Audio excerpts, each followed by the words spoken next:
तो चीज योग का मतलब वो जैसे ध्यान करने की बात है, ध्यान करना, प्राणायाम करना ठीक है।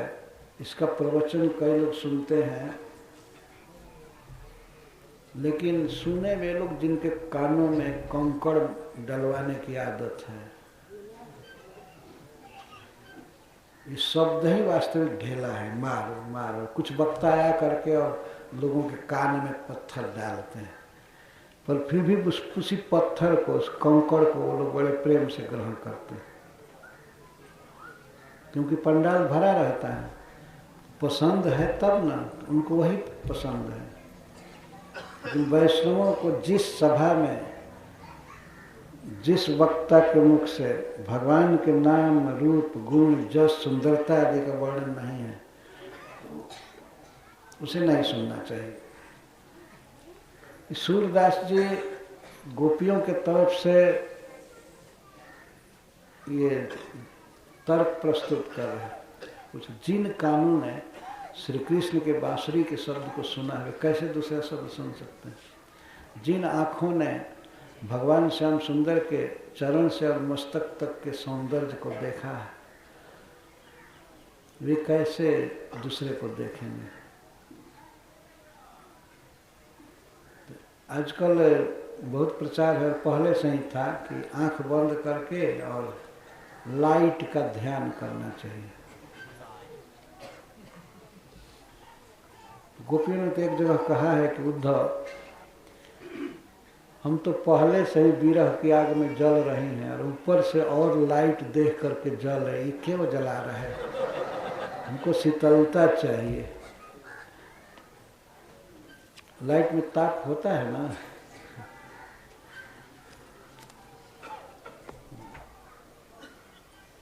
ये सब भक्त कवियों के युक्तिपूर्ण तर्क हैं। जो लोग भगवान के रूप को, उनके शब्द को, उनकी बोली को, चाहे बांसुरी में चाहे डायरेक्ट सुने हैं और देखे हैं, जो गुणगान किए हैं, ऐसे सौभाग्यशाली जीव कभी इन फालतू बातों में नहीं जाएंगे।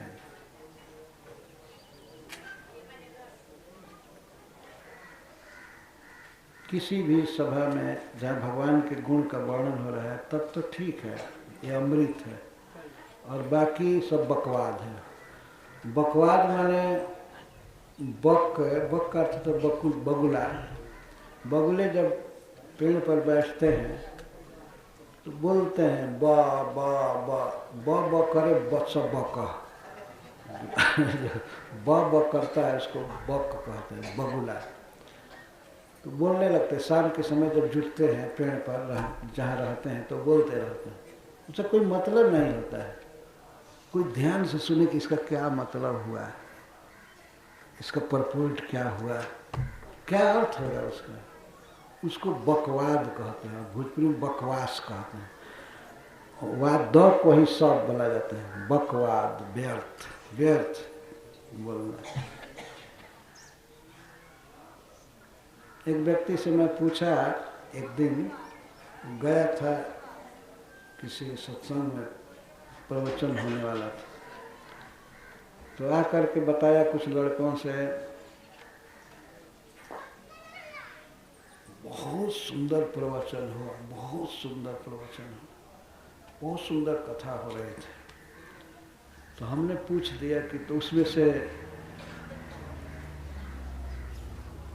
और ये भी कहा कि बहुत ऊंची कथा हो रही थी, बहुत ऊंची। तो हमने पूछा कि कुछ एक आध बात बताइए, क्या सुने?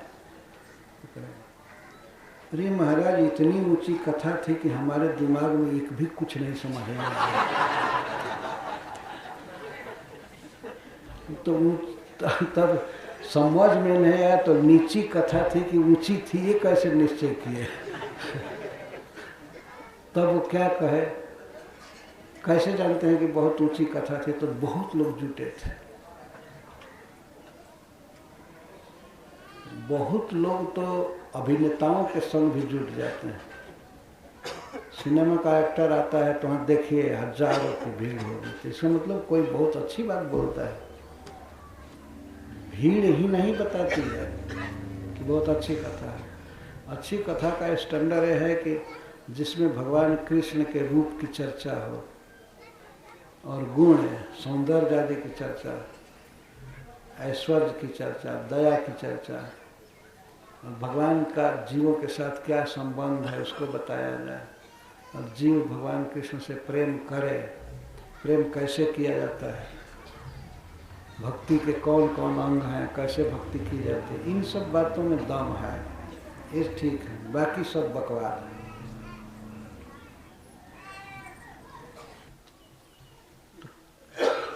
वैष्णव भक्त कैसे दूसरी बातों को सुन करके पसंद करेंगे, उनका मन, उनकी आंखें कैसे जाएंगी दूसरी जगह देखने के लिए।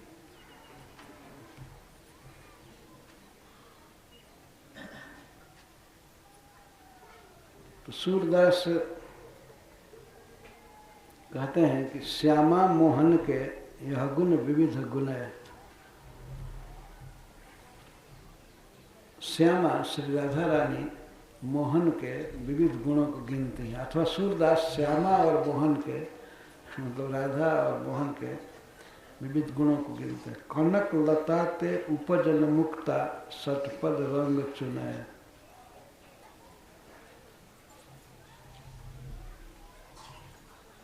सतपद तो संबोधन है।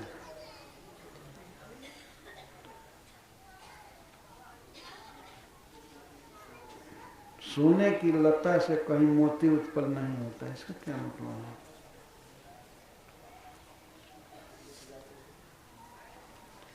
अच्छा, एक बात है, श्री गोपीजन कह रही हैं उद्धव जी से, उद्धव जी बहुत अच्छा हुआ कि गोपाल नहीं आए ब्रज में, बहुत अच्छा हुआ। श्री गोपियों को ब्रज का एक एक दृश्य बहुत दुखद लग रहा है, बहुत सहना कठिन हो रहा है कृष्ण के विरह में, इसीलिए वे कहती हैं कृष्ण नहीं आए अच्छा बने, तो उनको आकर ये दुख सहना पड़ेगा। उसी पद के नीचे है, उधो भली करी गोपाल, उधो भली करी गोपाल, उधो भली करी गोपाल, उधो भली करी गोपाल। एक प्रकार से अपने विरह दुख का वर्णन कर रही हैं। ये कह करके कृष्ण नहीं आए बहुत अच्छा किए। आपुन तो आवत नहीं, आपुन तो आवत नहीं, नहीं में निर्विकार है। आपुन तो आवत नहीं, आपुन तो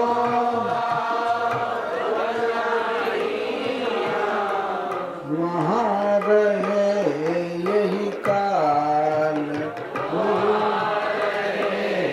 यही काल, उधो भली करी गोपाल, उधो भली करी गोपाल।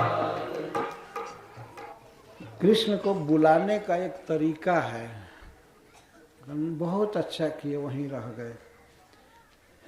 तो चंदन चंद हुतो तब शीतल, चंदन चंद, चंदन चंद हुतो तब शीतल, चंदन चंद कोकिल शब्द रसाल, कोकिल शब्द रसाल। जब श्याम सुंदर यहाँ थे ब्रज में तो उस समय चंदन शीतल लगता था और चंद्रमा भी बहुत अच्छा लगता था। अब सब उल्टा हो गया है, चंद्रमा दाह पैदा करता है, चंदन चंदन भेल विषम सर रे, भूषण भेल भारी। चंदन अब भार हो गया है। जब वे संग में थे यहाँ ब्रज में तब ये सब शीतल लगते थे। चंदन चंद हुतो तब शीतल, और कोयल का शब्द भी बड़ा रस सुंदर लगता था, मधुर लगता था। अब क्या होता है, अब समीर पावक सम लागत, अब समीर अब समीर पावक सम लागत, अब समीर सब ब्रज उलटी चाल, सब ब्रज उलटी चाल, बूझो भली करी गोपाल, बूझो भली करी गोपाल। तो जब श्री कृष्ण यहाँ थे तब चंदन शीतल लगता था, चंद्रमा शीतल लगता था। अब सब ब्रज की चाल उलट गई है, और चंद्रमा सूर्य से भी दाहक लगता है, और चंदन अग्नि से भी ज्यादा जला रहा है। और अब समीर, यहाँ की हवा पावक जैसी लग रही है, सब उल्टा हो गया।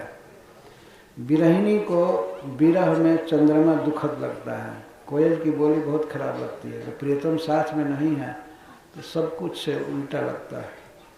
तो गोपियाँ इस विधि से श्याम सुंदर को बुला रही हैं, उद्धव जी से कह रहे हैं कि वहाँ रह गए, मथुरा में बहुत अच्छा है।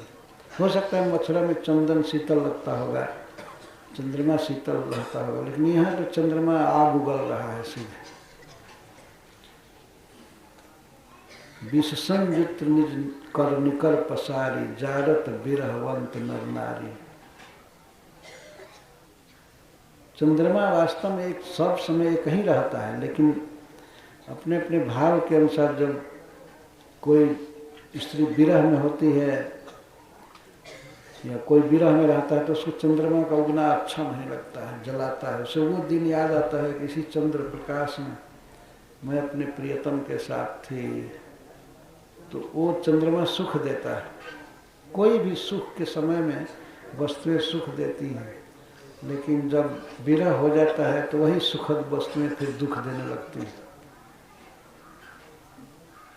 तो चंदन और चंद्रमा शीतल लग रहे थे जब आप थे, कोयल का शब्द मधुर लगता था, लेकिन अब सब कुछ उल्टा हो गया। क्या क्या उल्टा लगना, हार हीर कंचुकी कंटक भये, हार हीर कंचुकी कंटक भये,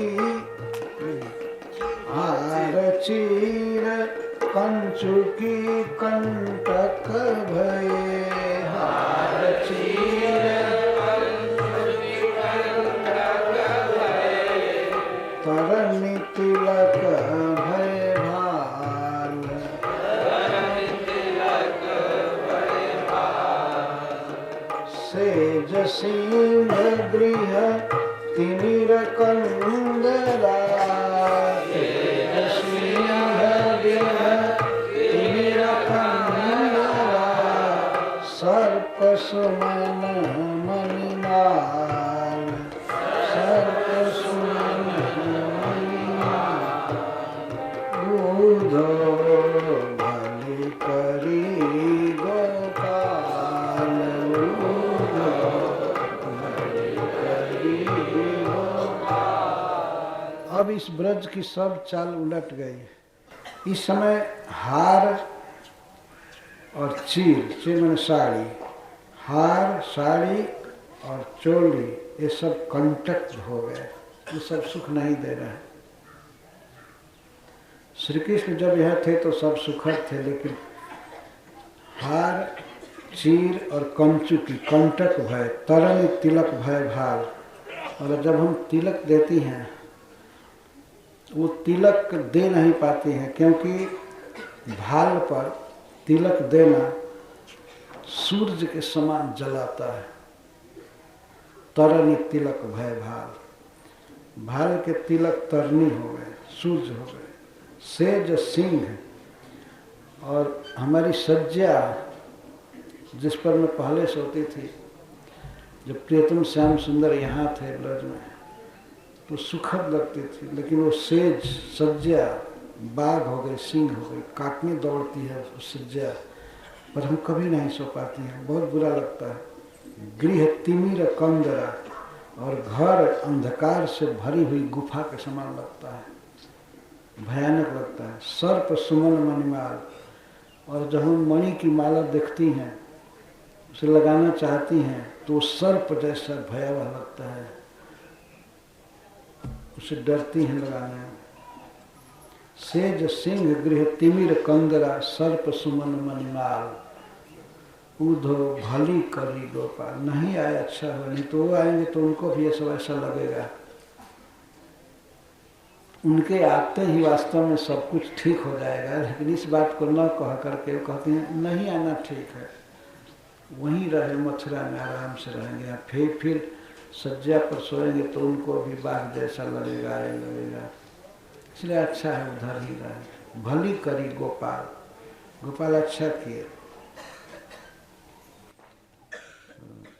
हम तो न्याय सहाये तो दुख, हम तो न्याय वनवासी जो ग्वाल।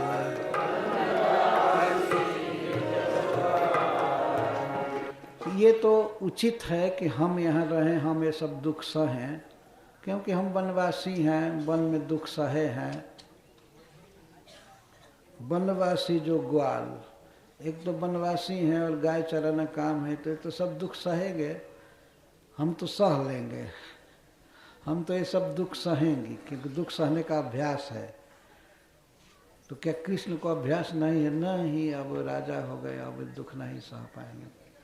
सूरदास स्वामी सुख सागर, सूरदास स्वामी सुख सागर, भोगी भ्रमर भुआल, भोगी भ्रमर भुआल। तो हमारे स्वामी श्याम सुंदर सुख के सागर हैं और भोगी हैं, भोग रहे, राज भोग रहे हैं, भुआल हो गए हैं, राजा हो गए हैं। वो ये दुख कैसे सहेंगे? अच्छा हुआ वहीं रह गए। ये बुलाने का एक तरीका है श्याम सुंदर को, लेकिन कहने अच्छा हुआ नहीं आए, नहीं तो आकर के दुख सहना पड़ेगा। इसका अर्थ है कि हमको ये सेज बाघ जैसी काट रही है, और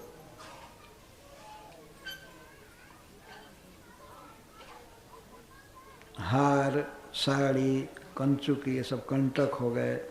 तिलक लगाना सूर्य के समान दाह पैदा करता है, और गृह अंधकार से भरी हुई गुफा जैसी भयावह लग रहा है। और माला, मणियों की जो माला है, सर्प सुमन मणिमाल, ये फूल की माला, फूल की माला और मणि की माला, सुमन मणिमाल, सुमन की माला, फूल की माला और मणियों की माला सर्प जैसे लग रहे।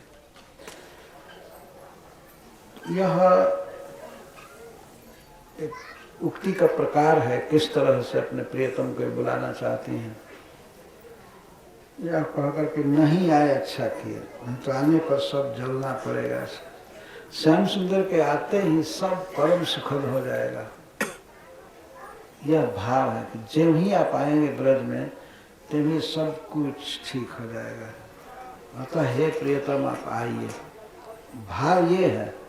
लेकिन किस तरह से शब्द बोल रहे हैं, अच्छा हुआ गोपाल नहीं आए। प्रतीक्षा करना भी एक कथा सुनना है। कितना आदमी ट्रेन की प्रतीक्षा करता है, कहाँ कहाँ बैठा रहता है, गंदे स्टेशन पर बैठ करके ऐसे करता है। भगवान की कथा में भी कुछ प्रतीक्षा करनी चाहिए। ये बहुत प्रसिद्ध पद है। और हिंदी साहित्य पढ़ाने वाले लोग इस बहुत चाव से बोलते हैं। कहत कत परदेसी की बात, कहत कत परदेसी की बात, कहत कत परदेसी की बात, कहत कत परदेसी।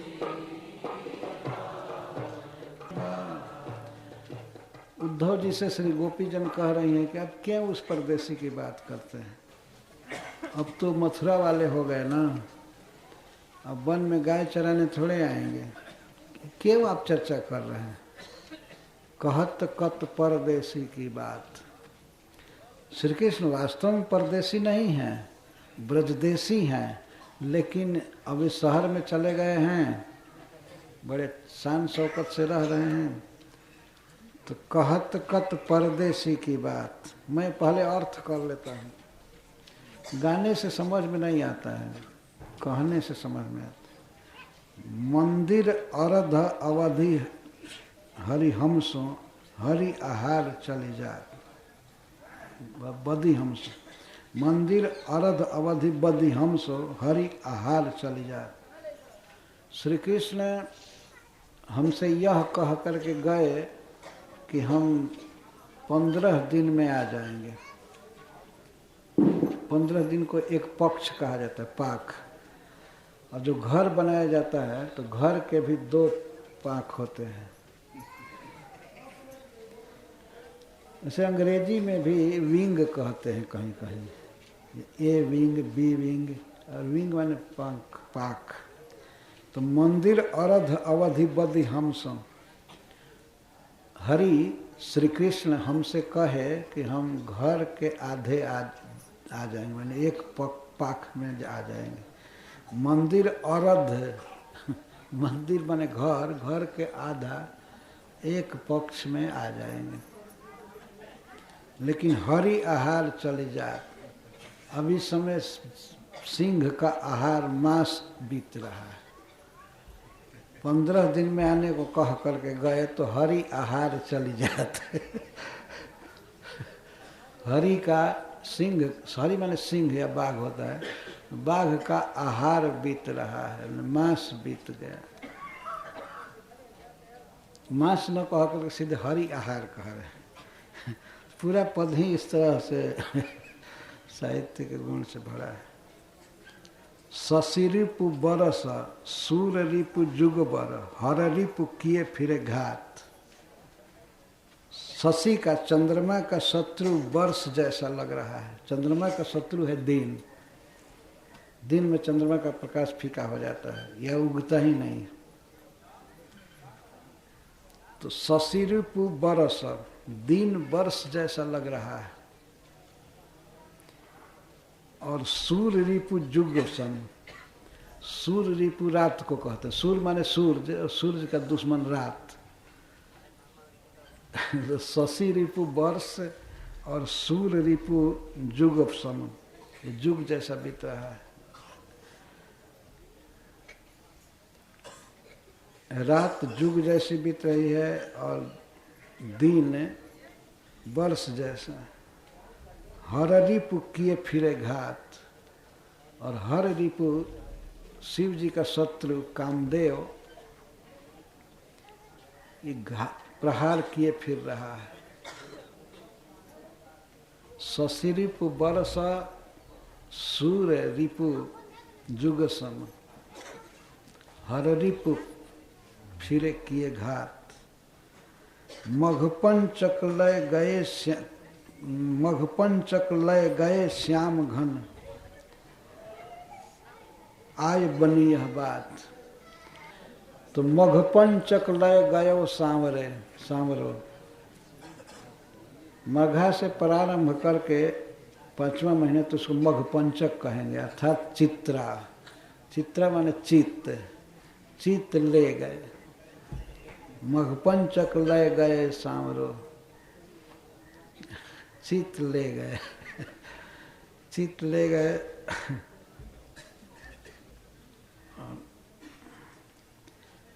आय बनी है बात, इसी से आज ये दुख का दिन देखना पड़ रहा है। मघपंचक ले गए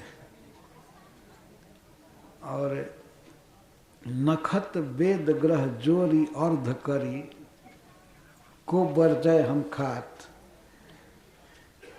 नक्षत्र वेद और ग्रह को जोड़ करके और उसको आधा करके हम खा रहे हैं, कौन बरजेगा। तो नक्षत्र 27 होता है और वेद 4 तो 31 हुआ, और 9 ग्रह 40, 40 का आधा हम खाने जा रहे हैं, 20 खाने जा रहे हैं, हमको कौन बरजेगा। तो नक्षत्र 27 हैं और वेद 4 हैं और ग्रह 9 ग्रह, ये सब 40 हुए। 40 को जोड़ करके फिर आधा करके हम खाने जा रही हैं, हमको कौन बरजेगा। मतलब कृष्ण के विरह में हम 20 खाने जा रहे हैं। ये अजीब पद है।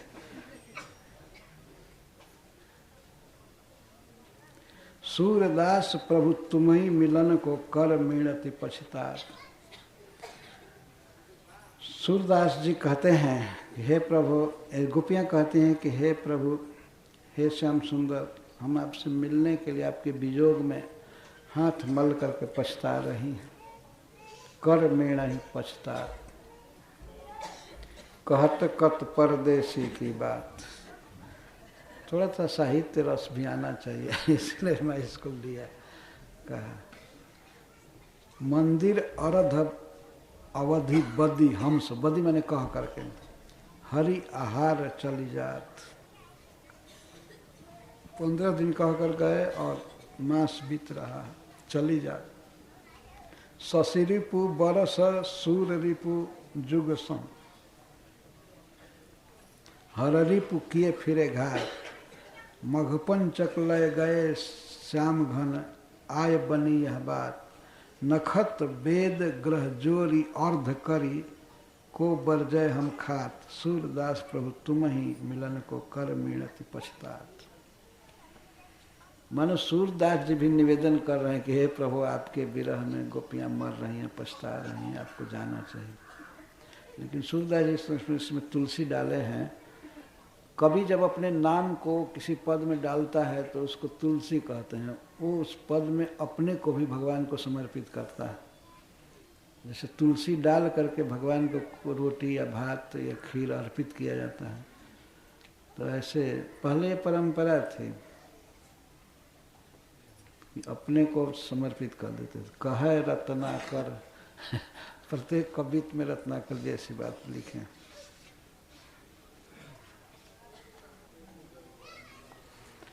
भारतेंदु जी का एक पद है, श्री गोपीजनों के मुख का उद्गार है कि कोई गोपी भगवान के विरह में सभी रंग का हो गई है,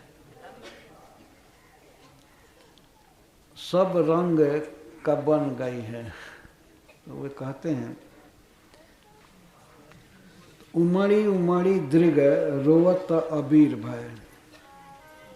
गोपी विरह में है तो उमड़ उमड़ करके आंसू गिर रहे हैं आँख से, तो रोते रोते उसकी आँखें अबीर जैसी हो गई, मतलब लाल हो गई हैं,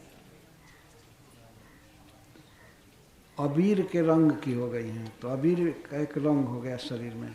मुख दूती पीरी परी बिरह महाभरी, और मुख की जो शोभा है वो पीली पड़ गई है, तो पीला रंग हुआ। विरह महाभरी, महाविरह से भरी हुई गोपी विरह में पीली पड़ गई है और रोते रोते आँखें अबीर जैसी हो गई हैं। हरिचंद प्रेम माती मनहु गुलाबी छकी, और प्रेम में मतवारी है भगवान के प्रेम में, तो वह एक गुलाबी छकी है। प्रेम का, अनुराग का रंग है यही गुलाबी रंग।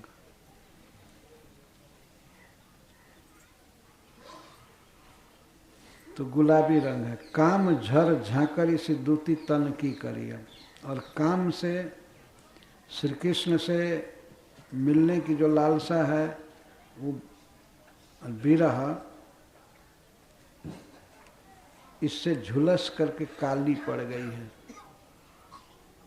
झर माने आँच हो तो लपट, काम की लपट में झुलस करके तन की दूती काली कर ली है। प्रेम कारीगर के अनेक रंग देखो यह, जोगिया सजाए बाल बिरह खर तरे खरी। प्रेम कारीगर ने इस बिरहिनी को ऐसा सजाया है, अनेक रंग के है। जोगिया सजाए बाल, और बाल को जोगिया बाल कर दिया। जोगी लोग केस को कभी संवारते नहीं है, कंघी नहीं करते हैं, तो जटा बन जाती है और केस काला होते हुए भी पीला हो जाता है नहाते नहाते और नहीं संवारने से। तो केस से जोगिया रंग का हो गया है। बीरी छत्तरे खरी, देखो वह गोपी बिरहिनी वृक्ष के नीचे खड़ी है। आँखिना में सांवरी, उसकी आँखों में वह सांवरी है, आँखें सांवली हैं। हिय में बस, हिय बसे लाल वह, और हृदय में लाल है। लाल माने कृष्ण बसे हुए हैं, श्याम सुंदर बसे हुए हैं। तो हिय में बसे लाल वह, और बार बार मुखते पुकारत हरि हरि। आँख में सांवरी है, हृदय में लाल है, और मुख में तो हरि हरि बोलती ही रहती। तो हरि हरि एक रंग भी है, हरा रंग, और ऐसे हरि नाम तो आ ही रहा है मुख से। ये विरह की अवस्था का वर्णन। उमड़ी उमड़ी दृगरोवतय बीर भये, उमड़ी उमड़ी दृग, उमड़ी उमड़ी दृगरोवतय बीर भये।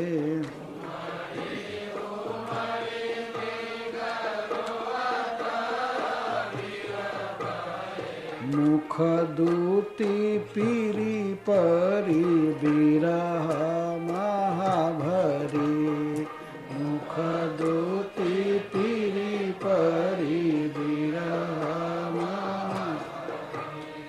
हरिचंद प्रेम माती मनहु गुलाबी छकी, हरिचंद प्रेम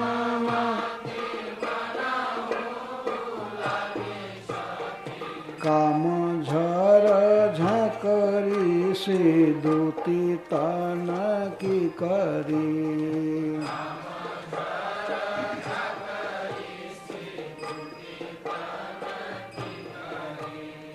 प्रेम कारीगर के अनेक रंग देखो वह, प्रेम कारीगर के अनेक रंग देखो। जोगिया सजाए बाल बिरी छतरे खरी, सजाए बाल आँखिना में सांवरी, हिये में बसे लाल वह, आँखिना में सांवरी,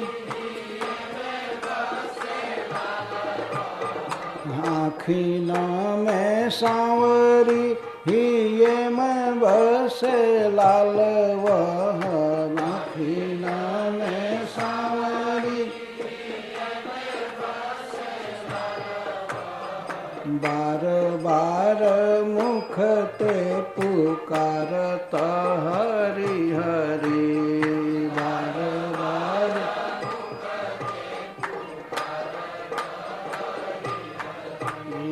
बार बार मुख ते पुकारत हरि हरि।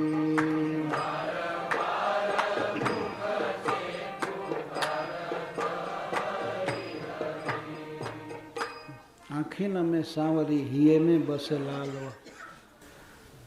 बार बार मुख ते पुकारत हरि हरि। यह साहित्य का एक गुण है।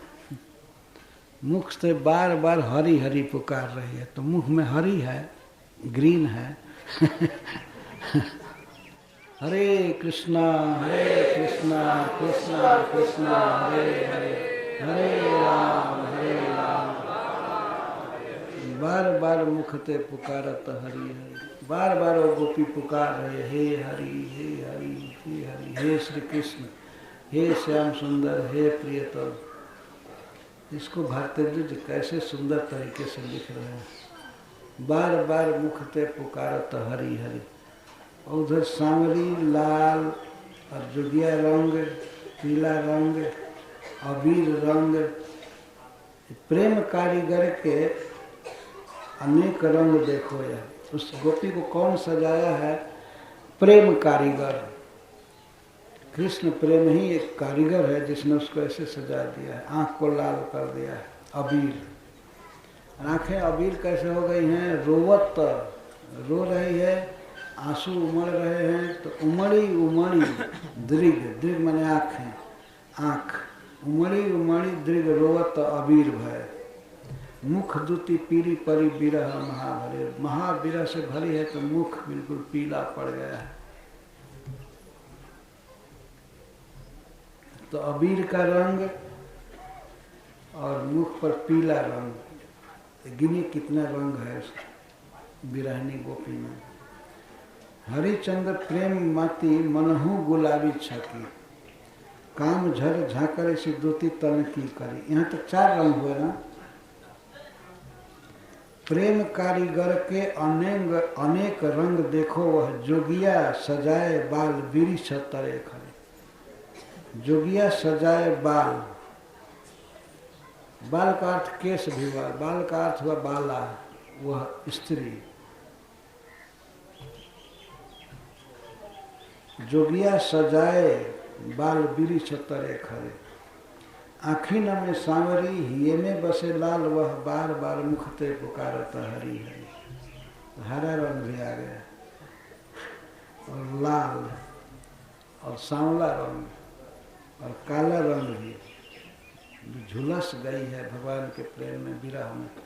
तो वो काला रंग है और गुलाबी रंग है, अबीरी रंग है, अबीर का रंग